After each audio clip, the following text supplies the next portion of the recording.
I signed for Southampton when I was about 8 or 9, so I was there for a good 7 years or so, playing in the academy. Got to play with quite a few good players who've gone on to bigger and better things now. Well, the likes of Luke Shaw was playing for Man United, and James Ward-Prowse playing regularly for Southampton, and Callum Chambers playing for Arsenal. So there's a few boys doing very well, which is good to see. Not really, you know. Well, it's really?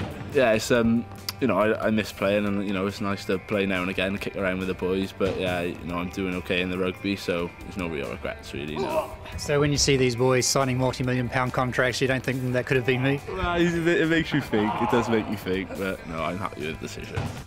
When I was about 15, 16, I moved in to play for Clean Youth, and then I got involved in the Dragons setup then with the under-16s, under-17s, and then luckily then with the Dragons under-18s, then I got put into the academy, and then from there then, that's how it all started really. You have had a taste of age grade rugby with Wales, but your first taste of sevens for Wales at Japan and Hong Kong, was it like a shock to the system? It was a bit, but you know, I knew I was getting myself in for. You know, I played in the Dragons sevens tournament, the JP Morgan sevens last summer, so that was good. I'd already had a bit of experience of sevens, but yeah, it was obviously a massive step up then.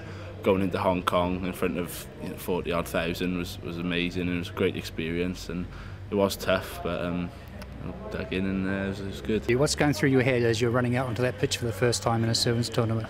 Well, you don't want to mess up really, but no, you don't tend not to think about it too much. Well, I don't tend to think about the audience too much really, just focus on my game really, and then obviously when you do run out and everyone's screaming and shouting, you have a little look round, it is great. You think, wow, it's a great occasion, you know. So you're the playmaker in the side. Does that put extra pressure on you to perform? I don't know if I'm a playmaker, but I suppose being a fly half, yeah, you are. But I suppose, yeah, you gotta, you know, you call the moves essentially, and you try and pull the strings a bit. So it is a bit of pressure, but I think everyone sort of knows what we're doing when we get into our different scenarios, so that does make it a bit easier, yeah.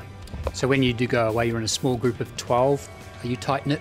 Yeah. Well, everyone gets on with everyone in the squad, and really? Yeah, they do. Yeah. And we, you know, playing cards and just keeping together while we're there. You know, going out for food, going for walks, and we tend to stay together and keep the morale good within the squad. Well, obviously we had a good tournament out in Hong Kong and Tokyo, but we didn't quite get the results. So we're just looking to build on the performances we got really out there, and hopefully now try and turn those 5-6 pointers that don't go our way, and hopefully they'll become our way. But you know, I think we don't really have to change much. Just tweak a few things within training camp and whatever, and then have a look at our opposition, and then do what we need to do really. But we're quite confident going into this next leg.